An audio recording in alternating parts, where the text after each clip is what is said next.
ሰላም እንደምሰምታችኋል። ዛሬ እንደተለመደው እንግዲህ በአዲስ ቪዲዮ መጥቻለሁ። የዛሬ ቪዲዮአችን ትኩረት የሚያደርገው አብዛኛው ሰው ላይ የሚከሰት የቆዳ ችግር የሆነውን ቋቁቻ የቆዳ ችግር ወይም የቆዳ በሽታ ላይ ነው ማለት ነው። ይህ ቋቁቻ በምን ይከሰታል? እንዴት ልናክመው እንችላለን? ተደጋግሞ እንዳይከሰት ማድረግ የምንችላቸው ጥንቃቄዎች ምንድናቸው? የሚለውን በዚህ ቪዲዮ ላይ አብረን እናያለን ማለት ነው። ስለዚህ ከቪዲዮ ጋር አብራችሁን ቆዩ። ቋቁቻ የምንለው የቆዳ ችግር በተለምዶ ሰውነታችን ላይ ወይም ቆዳችን ላይ በሚገኝ ፈንገስ የሚከሰት ነው። ይህ ፈንገስ ኖርማሊ ሁሉም ሰው ላይ ቆዳችን ላይ የሚኖር የፈንገስ አይነት ነው። ነገር ግን የዚህ ፈንገስ እድገት ከመጠን በላይ በሚበዛበት ጊዜ ወይም ደግሞ ኦቨር ፕሮዲውስ በሚያደርግበት ሰዓት ግን ይህንን የቆዳ ችግር ይፈጥራል ማለት ነው። ይህ የቆዳ ችግር በብዛት በአይናችን ልናየው የምንችለው የቆዳ ከለር መለያየትን ይፈጥራል ማለት ነው። ይሄ የቆዳ ከለር መለያየት ከሌላው የቆዳ ክፍላችን አንጻር የጠቆረ ሊሆን ይችላል፣ ወይም ደግሞ ከሌላ የቆዳ ክፍላችን አንጻር ሲታይ ነጣ ያለ ወይም ፒንክ የሆነ ከለር እንዲፈጠር ያደርገዋል ማለት ነው። አብዛኛውን ጊዜ ይሄ የቆዳ በሽታ ወይም ቋቁቻ የምንለው ነገር ከከለር መዛባት ውጪ ሌላ የተለየ የሕክምና መገለጫ ወይም ደግሞ ማሳያ ነገር የለውም። ልክ እንደ ሌሎች በሽታዎች የማሳከክ ወይም ደግሞ ነጭ ሆኖ የመፈርፈር ምናምን አይነት ነገር የለውም። አንዳንድ ሰዎች ላይ ማይልድ የሆነ የማሳከክ ነገር ሊኖር ይችላል። ነገር ግን በጣም የሚረብሽ አይነት የማሳከክ የማቃጠል እንደዚህ አይነት ነገሮች የለውም ማለት ነው። ስለዚህ ዋና ይሄ ነገር የምናየው እንዴት ነው? ከለሩ የተለያየ ከሌላው የሰውነታችን ክፍል አንጻር ስናነጻጽረው ነጣ ያለ ወይም ደግሞ ጠቆር ያለ፣ አንዳንድ ጊዜ ደግሞ ፒንክ የሆነ ከለር ሊኖር ይችላል ማለት ነው። ይህ ቋቁቻ የምንለው ነገር እንግዲህ የትኛውንም አይነት ከለር ያለው ሰውን ያጠቃል። ቀይ ብትሆኑ፣ ጠይም ብትሆኑ፣ ጠቆር ብትሆኑ ይሄ ቲኒያ ቬሲኩላር ወይንም ደግሞ ቋቁቻ የምንለው ነገር ሊከሰት ይችላል። እንዳልኳችሁ እንግዲህ ይሄ የቋቁቻ በሽታ የሚከሰተው ሰውነታችን ላይ በተፈጥሮ የሚገኘው ፋንገስ ከመራባት ካለበት በላይ በሚራባበት ጊዜ ነው ብለናል። ነገር ግን ሁሉም ሰው ላይ ይሄ ፈንገስ አለ። ስለዚህ ለምንድን ነው የተወሰኑ ሰዎች ላይ ይሄ ነገር በብዛት ተዛብቶ የቋቁቻ የምንለውን ነገር እንዲፈጠር የሚያደርገው የሚለው የብዙ ሰው ጥያቄ ነው። ይህ የሚሆንበት ምክንያት ምንድን ነው? አንደኛ የቆዳ አይነታችሁ በጣም ቅባታማ ወይም ወዛማ ከሆነ ይህ ፈንገስ በቀላሉ ለማደግ ስለሚመቸው ያንን ቅባት እየተመገበ ኦቨር ፕሮዲውስ ያደርጋል ማለት ነው። ስለዚህ ቅባታማ የሆኑ ሰዎች ወይም ደግሞ ቆዳቸው ወዛማ የሆነ ሰው ለዚህ በሽታ የመጠቃት አቅማቸው የጨመረ ነው ከኖርማል ከሌሎች ሰዎች አንጻር ሲነጻጸር።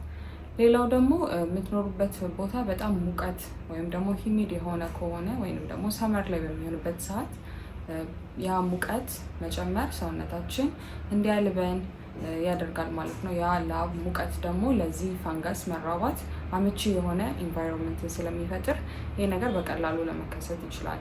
ከዛ ባለፈ ደግሞ በጣም አብዝተው እንቅስቃሴ የሚያደርጉ ሰዎች በጣም ስለሚያልባቸው ያህንን ላብ ቶሎ ቶሎ የማንታጠበው ከሆነ ቶሎ የማናጸዳው ከሰውነታችን ላይ ከሆነ እንደዚሁ ይሄ ፈንገስ በቀላሉ እንዲያደግ ስለሚያደርገው የቋቁቻ ችግር በቀላሉ እንዲከሰት ሊያደርግ ይችላል ማለት ነው። ስለዚህ የመነሻ ምክንያቶቹ እነዚህ ናቸው ማለት ነው። ሌላው ብዙ ሰው የሚጠይቀው ጥያቄ ቋቁቻ ተላላፊ በሽታ ነው ወይ ነው። ቋቁቻ ልክ እንደነገርኳችሁ ይሄ ፈንገስ ሁላችንም ላይ አለ። ማንኛውም ጤነኛ የሆነ ሰው ቆዳ ላይ ይሄ ፈንገስ ይኖራል።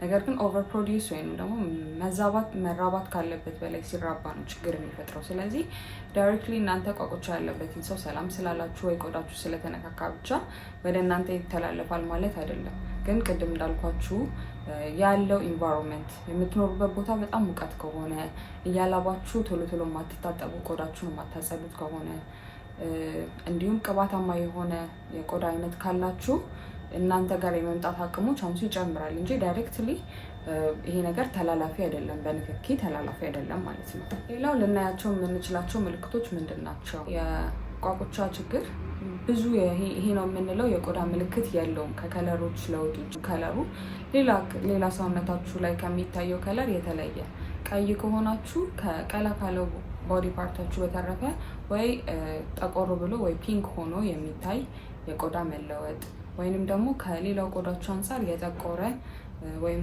ነጣ ያለ የቆዳ ለውጥ መኖር ነው የምታዩት ማለት ነው እንጂ እንደሌላ የቆዳ ችግር ከዛ የተለየ የማሳከክ እንዲሁም የመፈርፈር አይነት ችግር አያሳየንም ማለት ነው። በሕክምና ይሄንን ነገር ሆስፒታል በምትሄዱበት ሰዓት ደርማቶሎጂስታችሁ ወይንም ደግሞ የሐኪማችሁ ሊያደርገው የሚችለው ምንድነው? አንደኛ የህክምና ተቋም በምትሄዱበት ሰዓት በማየት ብቻ የእናንተን ኢንፎርሜሽን ጠይቆ ዶክተራችሁ ይሄ ነገር ቋቁቻ እንደሆነ መለየት ይችላል። ሌላው ደግሞ ሊደረግ የሚችለው ምንድነው? ከቆዳችሁ ላይ ሳምፕል በመውሰድ ያ ችግር ያለበትን ቦታ ብቻ ፈርፈር አድርጎ የተወሰነ ቆዳ ሳምፕል በመውሰድ በማይክሮስኮፕ ላይ በማየት ይሄ ፈንገስ አለ የለም የሚለውን ነገር ለማየት ይረዳናል ማለት ነው። ይሄ ችግር ያለበት ሰው ቆዳ ሳምፕል ተወስዶ በማይክሮስኮፕ በሚታይበት ጊዜ የሆነ ሚትቦል ስፓጌቲ አፒራንስ በህክምናው እንደዛ እንለዋለን። እንደ ሚትቦል ተደበለበለና እንደ ስፓጌቲ ደግሞ ቀጥ ቀጥ ያሉ ልናያቸው የምንችላቸው ማይክሮስኮፕ ላይ የሚታዩ ኤቪደንስ ይሰጠናል ማለት ነው ይሄ ነገር ቋቁቻ ወይም ቲኒያ ቬሲኩላር እንደሆነ። ነገር ግን ይሄ ፕሮሲጀር ሁል ጊዜም ላይደረግ ይችላል። ምክንያቱም ዶክተራችሁ ወይም ደርማቶሎጂስታችሁ በማየት ብቻ ይሄ ነገር ቋቁቻ እንደሆነ መለየት ስለሚችል ማለት ነው። ሌላው ይሄ ነገር በብዛት ሊከሰት የሚችለው አሁን ቅድም እንዳልኳችሁ ቅባታማ የሆነ ቦዲ ፓርታችን ላይ እና እንዲሁም ላብ በብዛት የሚከሰትበት ቦታ ነው።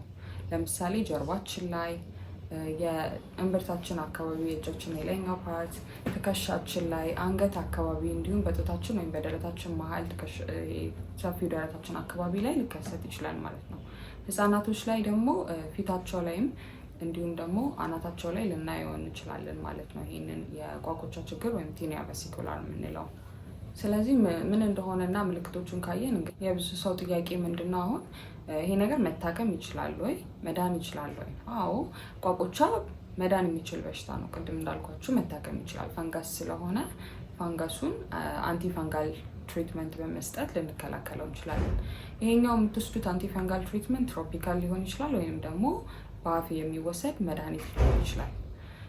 ትሮፒካል ትሪትመንት የምትወስዱት ይሄ የቋቁቻው ወይም ቆዳችን ላይ የተከሰተው ችግር በጣም ሰፊ ካልሆነ እና ብዙ ኤሪያ የማይወስድ ከሆነ ትሮፒካሉን ወይም ደግሞ ክሬሞቹን በመቀባት በውስጣቸው የያዙት አንቲፈንጋል ኤሌመንት ስላለ ይህንን የፈንገስ ፕሮዳክሽን ወይም ደግሞ የፈንገሱን መራባት በመቀነስ በሽታውን ይከላከልልናል፣ ያጠፋልናል ማለት ነው።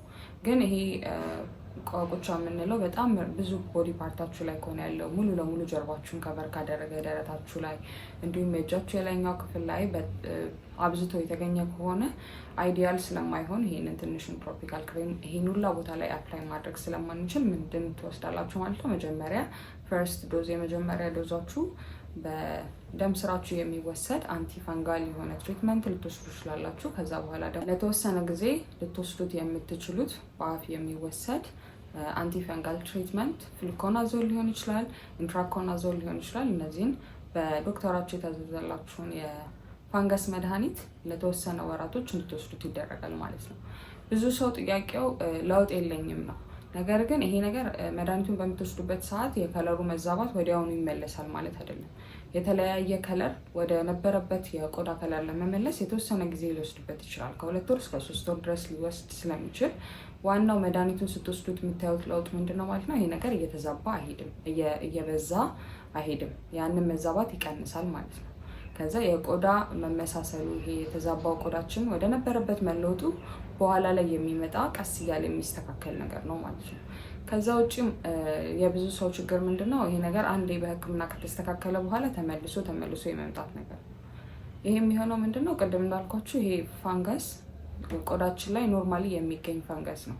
ስለዚህ ሙሉ ለሙሉ ልናጠፋው አንችልም፣ ምክንያቱም ኖርማሊ ሁሉም ሰው ላይ የሚገኝ ነው። መከላከል የምትችሉት ግን ይሄንን ነገር ያለ አግባብ በስቶ እንዲራባ የሚያደርገውን ነገር መቀነስ ነው። ዊችስ በጣም ቅባታማ የሆነ ቆዳ ካላችሁ ያንን ቅባት መቀነስ፣ የሚያልባችሁ ከሆነ ወይም የምትኖሩበት ቦታ ሂሚድ ከሆነ ሙቀት ከሆነ ሰመር ወይዛ በሚሆንበት ሰዓት ይሄንን ሰውነታችሁን ቶሎ ቶሎ መታጠብ፣ ከታጠባችሁ በኋላ ደረቅ ሰውነታችሁን ወዲያውኑ ማድረቅ፣ እርጥበት እንዳይኖር ማድረግ። ሰመር በሆነበት ሰዓት ወይም ደግሞ ኢንቫይሮንመንቱ በጣም ሙቀት በሆነበት ሰዓት የምትለብሷቸው ልብሶች ሰውነታችሁ ላይ የሚጠበቁ ሳይሆኑ ለቀቅ ያሉ ልብሶች መልበስ። ሌላ ዋና ልናደርገው የሚገባን ነገር ምንድን ነው? ሁል ጊዜም አንቲ ዳንድራፍ ሻምፖ መጠቀም። አንቲ ዳንድራፍ ሻምፖ እንግዲህ እንደምታውቁት ለፎሮፎር ተብሎ የሚዘጋጁ ሻምፖዎች ናቸው።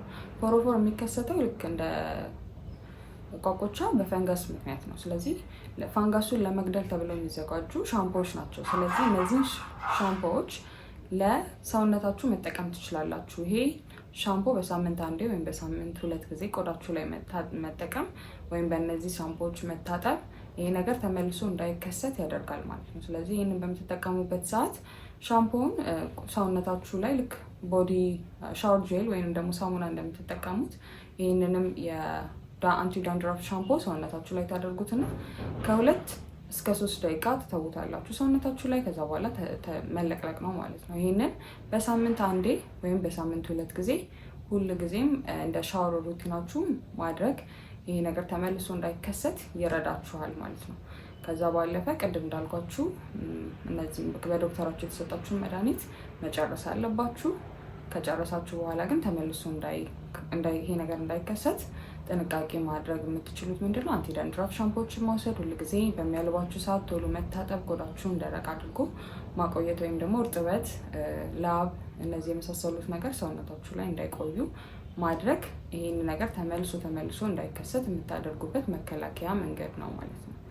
እንግዲህ የዛሬው ቪዲዮ እንደተማራችሁበት፣ እንደተጠቀማችሁበት፣ ጥያቄዎቻችሁ እንደተመለሱበት ተስፋ አደርጋለሁኝ። እንደተለመደው ጥያቄ ካላችሁ በዚህ ቪዲዮ ይሁን በሌሎች ነገሮች ላይ ጥያቄ ካላችሁ በኮሜንት ሴክሽኑ ላይ አስቀምጡልኝ። በተቻለኝ መጠን ለመመለስ ሞክራለሁ። እስከ ሳምንት ድረስ ባይ ባይ።